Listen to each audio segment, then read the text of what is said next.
Assalamualaikum warahmatullahi wabarakatuh.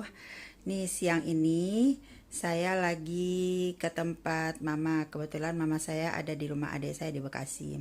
Tadi pagi telepon katanya kakinya sakit, nggak bisa jalan, nggak bisa berdiri. Mama saya ini umurnya 80 tahun. Nanti kita ini 80 tahun, punya anak 9, cucu 22 dan cicit 3. Kalau mama tuh sakit, semua tuh anak-anaknya pasti khawatir. Dari mana nih, kayak saya di Ciganjur, sekarang lagi ada di Bekasi. Tuh kita biasanya ngumpul tuh. Ini sekarang sekali lagi tadi yang kerja di Pasar Minggu dari Ciganjur juga ke sini juga tadi malam nginap, sekarang udah berangkat kerja. Jadi karena sebagian juga lagi di luar kota, ada yang umroh juga, jadi nggak ngumpul. Tapi ada hal yang menarik yang saya ingin bagikan tentang ibu saya ini. Jadi mama saya ini, kenapa hari tuanya itu bisa bahagia? Waktu nenek saya masih ada, emaknya mama saya ini masih ada, beliau itu sangat care, sangat sayang sama orang tuanya. Jadi waktu itu kan saya ingat tuh nenek saya nih, emaknya mama nih tinggal sama salah satu anaknya di daerah Jatinegara situ. Nah terus emak itu sakit, lama tuh sakit nggak bangun-bangun gitu ya. Terus tinggal di Jatinegara. Ibu saya waktu itu tinggal di Depok. Setiap hari nih mama saya telepon. Pagi-pagi dia telepon, ntar siang telepon lagi, kadang-kadang malam telepon lagi. Jadi suka nanya, "Mak, gimana keadaannya, Mak? Mak mau apa, Mak? Mak mau makan apa?" Terus, "Mak, kalau mau lebaran nih, belum juga puasa, misalnya sebulan mau puasa atau pokoknya masih jauh-jauh hari lah sebelum lebaran." Itu udah ditanya, Mak mau baju apa? Mak mau warna apa? Nah, kayak gitu tuh setiap tahun begitu. Nah, terus kalau setiap hari nih, Mak mau beli apa? Nah, saya ingat banget nenek saya tuh suka makan anggur. Nah, kalau dipikir-pikir, nenek saya tuh makan anggurnya paling satu dua biji, paling sehari itu nggak banyak lah makannya, karena ya, makannya juga diisep-isep gitu kayak bayi kan. Nah, tapi herannya kita nih anak adik beradik nih suka bingung. Mama nih kalau beli anggur tuh sekilo sekilo gitu, minimal minimal setengah kilo. Terus satu waktu pernah tuh kakak apa adik Emma ya protes gini, emak kan nggak bisa makan banyak. Kenapa sih baru kemarin beli anggur sekilo? Sekarang kok dibeli lagi sekilo? Bukan buat emak kali, buat yang lain kali gitu. Karena kan ada cucu-cucu juga tinggal dekat-dekat situ gitu. Terus ibu saya bilang apa? Nggak usah dipikirin mau buat siapa. Yang pasti mama mau ngasih emak, nggak usah dilarang, nggak usah ditanya-tanya, itu urusan emak, itu urusan saya. Jadi ibu saya tuh suka marah kalau ada anaknya protes. Begitu juga kalau misalnya mama saya kangen sama ibunya mau ketemu gitu ya. Nah tuh anak-anak itu semua ditelepon, anaknya di sembilan-sembilannya ditelepon. Ya sesuai lah ya kemampuan anak-anaknya gitu ya. Nelfonnya apa? Misalnya saya nih, Vi, besok mama mau ke tempat emak. Nah, itu anak-anak tuh semuanya udah paham. Kalau mama udah bilang mau ke tempat emak, itu artinya mama udah minta duit. Buat ongkos juga, buat jajan mama juga, buat jajan emak juga gitu. Jadi, tapi kami nggak ada yang berani menolak. Selagi ada, ya kasih aja gitu ya. Begitu perhatiannya mama ini sama orang tuanya. Nah, terus saya ingat banget deh, mama ini pernah dulu punya duit banyak, dapat duit lah ya banyak gitu ya. Dapat pesanan kan dulu kan konveksi ya, konveksi terus dapat pesanan banyak. Itu begitu terima uang pembayaran, yang pertama kali diingat itu emaknya. Dia pergi waktu itu masih kita tinggal di Penggilingan. Waktu itu mama ini datang ke tempat emaknya, terus emak itu dibeliin emas ya mah. Pernah ya mama beli emas ya buat emak ya. Beliin emas itu emaknya tuh. Jadi datang ke tempat emaknya terus bilang, "Emak, ini ada rezeki buat emak nih," gitu. Emaknya tuh senang banget kan. Jadi tapi di antara sekian banyak anaknya memang yang emak ini yang suka minta-minta, berani minta-minta itu ya sama mama aja. Kalau kayak yang lain-lain tuh rada-rada sungkan.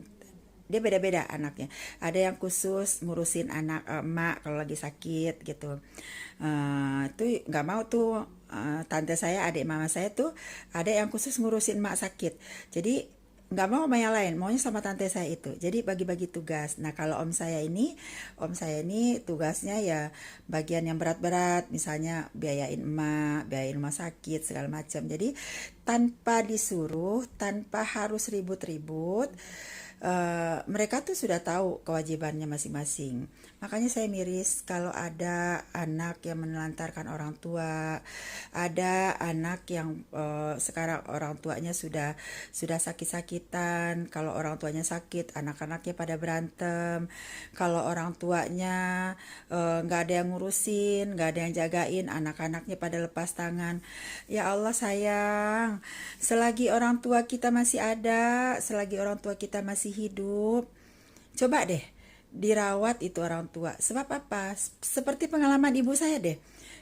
Mama saya, karena dia baik sama orang tuanya, karena dia sayang sama orang tuanya, di hari tuanya anak-anaknya juga sayang sama dia, anak-anaknya juga care semuanya sama dia. Kalau mama sakit, misalnya sakitnya di Bekasi nih, terus dibawa ke rumah sakit. Pernah satu waktu kejadian gini. Pernah mama saya ini sakit di Bekasi, di tempat adik saya yang paling bungsu. Jam 1 malam dibawa ke rumah sakit. Itu kita dikabarin jam 1 malam, yang dari Depok langsung ke Bekasi ke rumah sakit, yang dari Ciganjur langsung ke Bekasi, ke Bekasi, yang dari Rawamangun, dari Jatinegara, dari mana-mana semua tumplek plek plek plek di rumah sakit, 9 anak plus menantu. Terus dokter sampai bilang gini, Oma ini anak-anak Oma semua. Iya dok, anak saya 9. Ini menantu-menantunya. Iya dok gitu. Ya Allah Oma, bahagia banget Oma jadi orang tua. Padahal Oma cuma sakit begini aja, anak-anaknya khawatir banget gitu. Nah, kenapa bisa seperti itu? Karena kembali lagi, hidup itu investasi teman-teman. Apa yang kita perbuat hari ini, itulah yang akan kita tuai di hari di hari yang akan datang. Begitu juga dengan mama saya. Mama saya ini begitu luar biasanya sayang sama orang tua, begitu santunnya sama orang tua, begitu perhatiannya sama orang tua.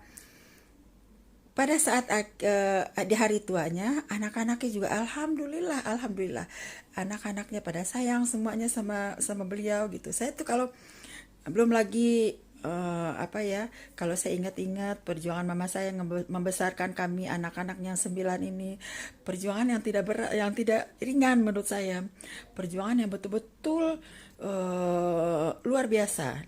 Nah, sebelum kita cerita perjuangan mama saya bagaimana membesarkan anak-anaknya sehingga 9 anak-anaknya sekolah semua, kita kenalan dulu sama mama saya ya. Ini mama saya nih. Nah, ini mama saya. Kita kenalan sama mama saya. Nih. Nih mama saya nih. Nah, usianya sekarang sudah berapa mah? 80. 80 tahun. Tuh. Jadi apa yang eh, kita perbuat di masa muda kita, itulah yang akan kita tuai di masa tua kita terhadap orang tua kita. Ma coba ma cerita mama kalau sama mak gimana ma?